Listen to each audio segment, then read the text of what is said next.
Canelo Alvarez has faced many challengers in his storied career, but few brought the kind of reckless confidence that Billy Joe Saunders carried into the ring.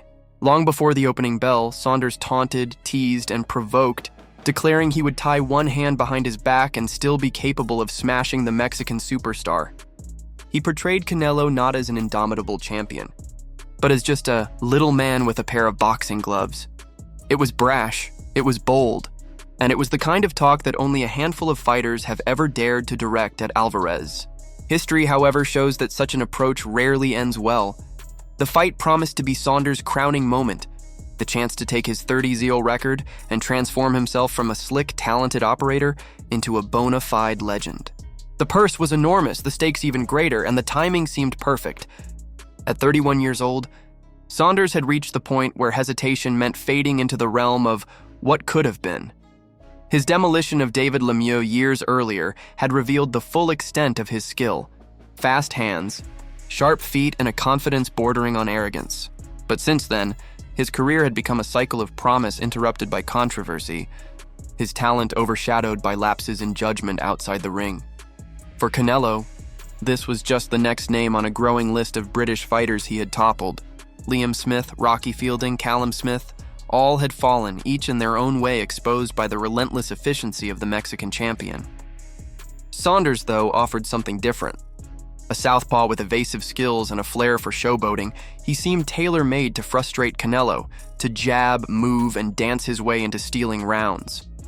Many analysts pointed to Alvarez's struggles with southpaws in the past, fighters like Arislandi Lara or Austin Trout, and wondered if Saunders could join that list of men who had troubled him. The buildup was electric, and Saunders played his role as the antagonist with full conviction. From press conferences to weigh-ins, he tried to embarrass Alvarez, reminding him of failed negotiations, mocking his English, and promising the biggest upset in recent boxing history.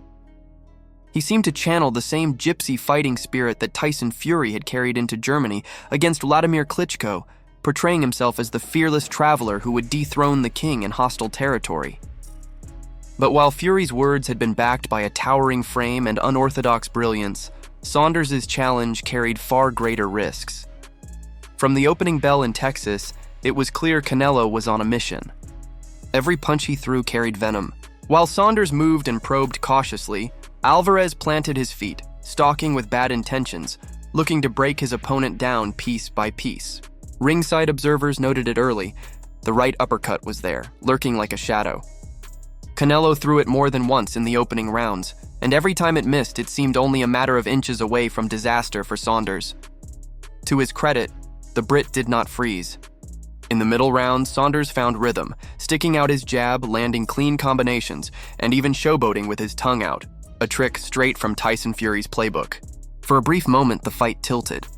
The crowd sensed it, commentators acknowledged it, and Saunders himself grew visibly more confident.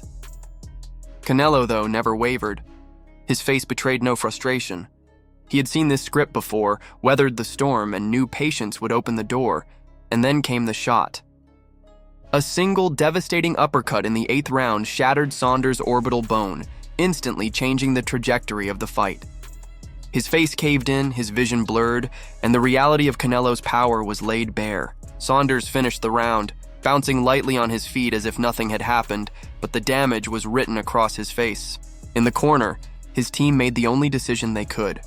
The fight was over. It was a cruel twist of fate, made even harsher by Saunders' own past comments about Daniel Dubois, who had once been ridiculed by the Brit for retiring with an eye injury. Now, 6 months later, Saunders faced the same nightmare. The internet wasted no time in throwing his words back at him. "Get carried out of the ring," Saunders had once said to Dubois. Instead, it was he who walked away broken, his unbeaten record gone, his future uncertain. Canelo, meanwhile, reveled in the victory.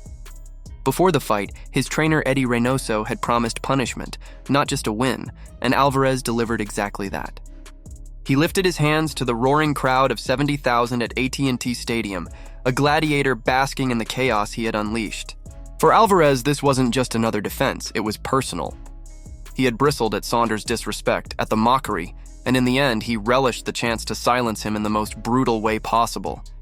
The defeat left Saunders at a crossroads. He had talked his way into the biggest fight of his life and had the skills to make it interesting, but the injury was devastating, both physically and reputationally. Unlike Dubois, who has since rebuilt his career, Saunders has yet to return, his once bright future clouded by uncertainty. For Canelo, it was another chapter in a career defined by dominance. He called it his most satisfying victory, not because Saunders was his toughest opponent, but because the dislike was real. Edgar Berlanga, now daring to take the same trash-talking route, should heed the warning. History shows that baiting Canelo Alvarez rarely ends with glory. It ends with pain. The Saunders fight was more than a clash of styles. It was a reminder of what separates Canelo from so many others.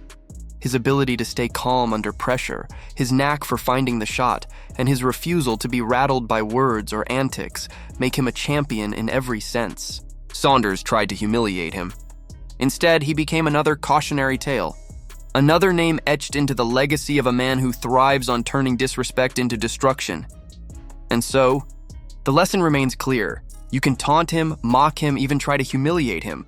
But when the bell rings, Canelo Alvarez has the last word.